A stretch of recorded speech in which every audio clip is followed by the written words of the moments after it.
sejahtera bagi penganut agama lain. Bismillah, alhamdulillah, la haula wa la quwata illa billah. Allahumma salli ala sayyidina Muhammad wa ala ali sayyidina Muhammad, amma ba'du. Para siswa-siswi SMP Negeri 2 Diwe, saya atas nama pimpinan SMP Negeri 2 Diwe mengucapkan selamat atas diterimanya kalian semua menjadi siswa-siswi SMP Negeri 2 Diwe. Mudah-mudahan belajar di SMP Negeri 2 Diwe bukanlah merupakan suatu yang menghambat bagi kalian, terutama di musim pandemi seperti ini. Musim pandemi bukan berarti belajar harus terhenti. Kalian harus tetap semangat. Bahkan bapak ibu gurumu pun juga mendapat tuntutan harus selalu semangat belajar. Belajar bagaimana mengajar kalian menjadi bermanfaat bagi kalian semua. Pada kesempatan ini kalian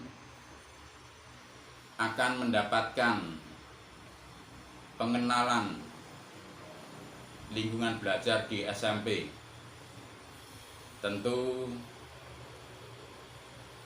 levelnya berbeda dengan kalian pada saat masih di SD.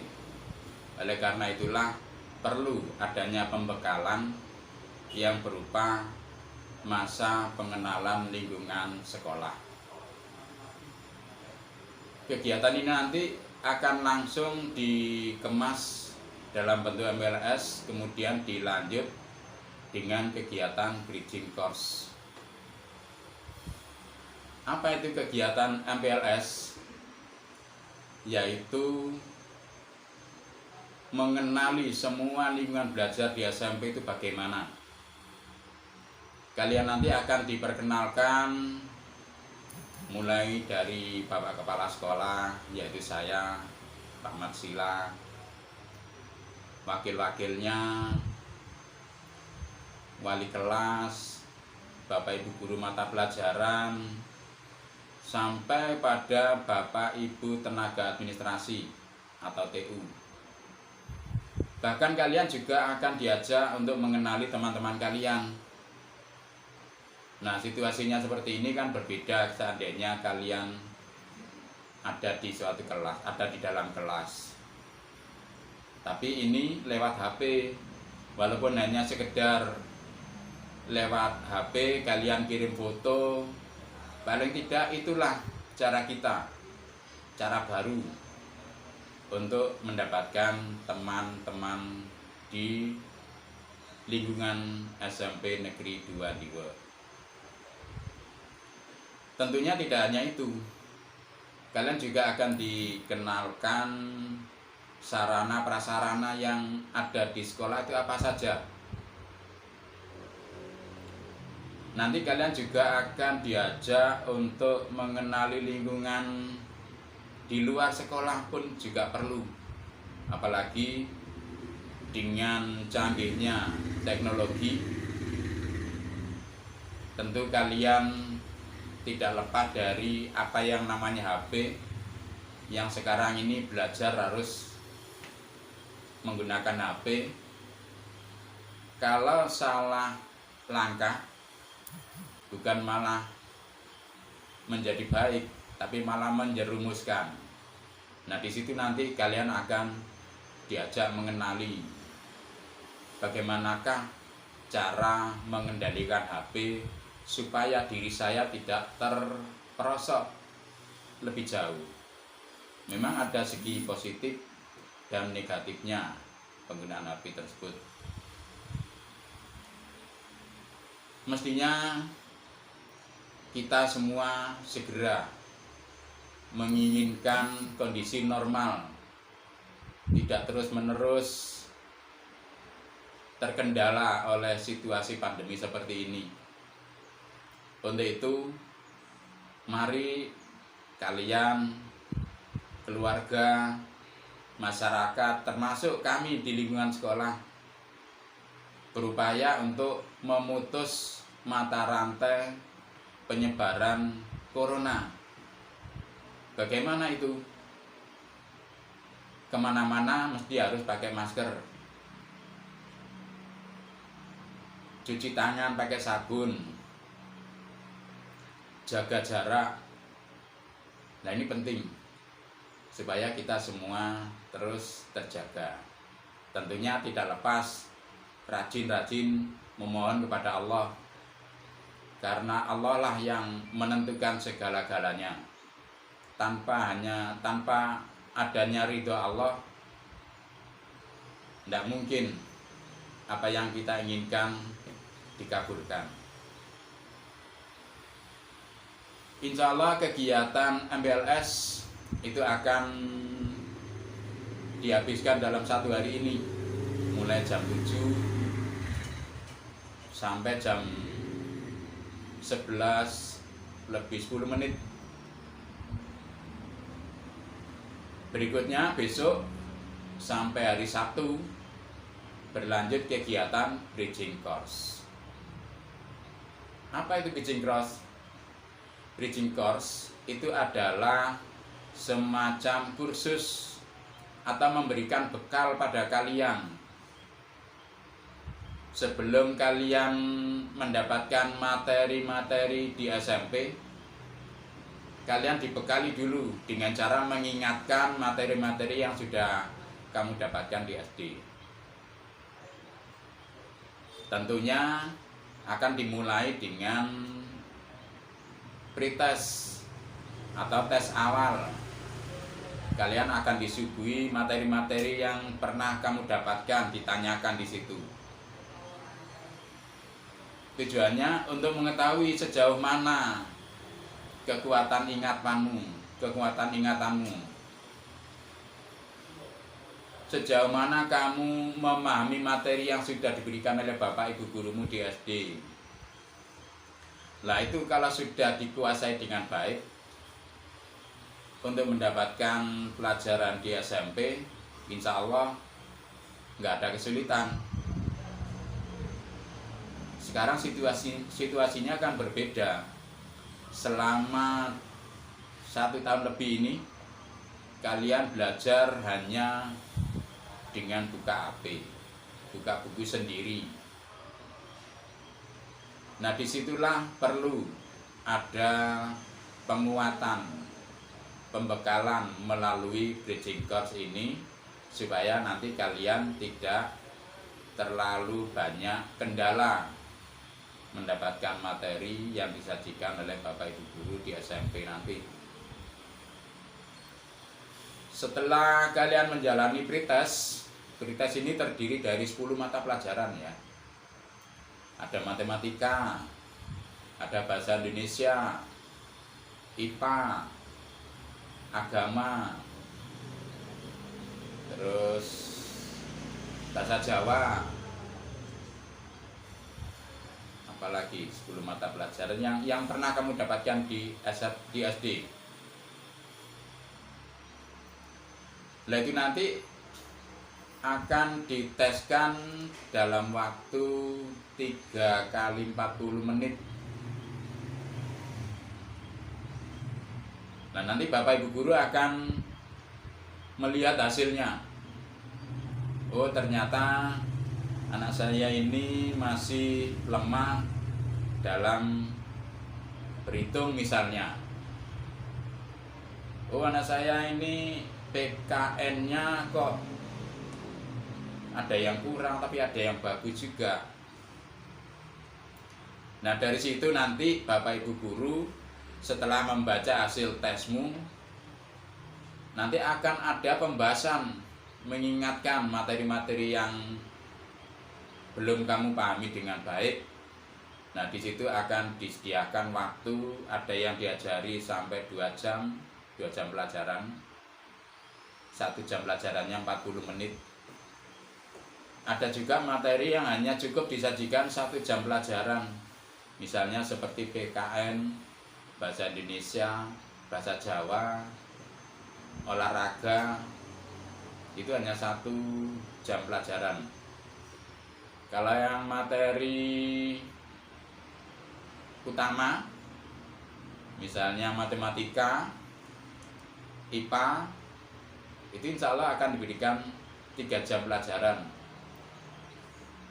Manfaatkan waktu-waktu itu dengan baik. Kalau memang kamu ada kendala atau tidak paham, boleh bertanya pada Bapak Ibu guru, walaupun hanya lewat WA. Kalian bisa nulis di WA atau bisa rekam, bertanya dengan ngomong, direkam di WA, kirim di grup. Insya Allah Bapak Ibu guru juga paham apa yang kamu tanyakan.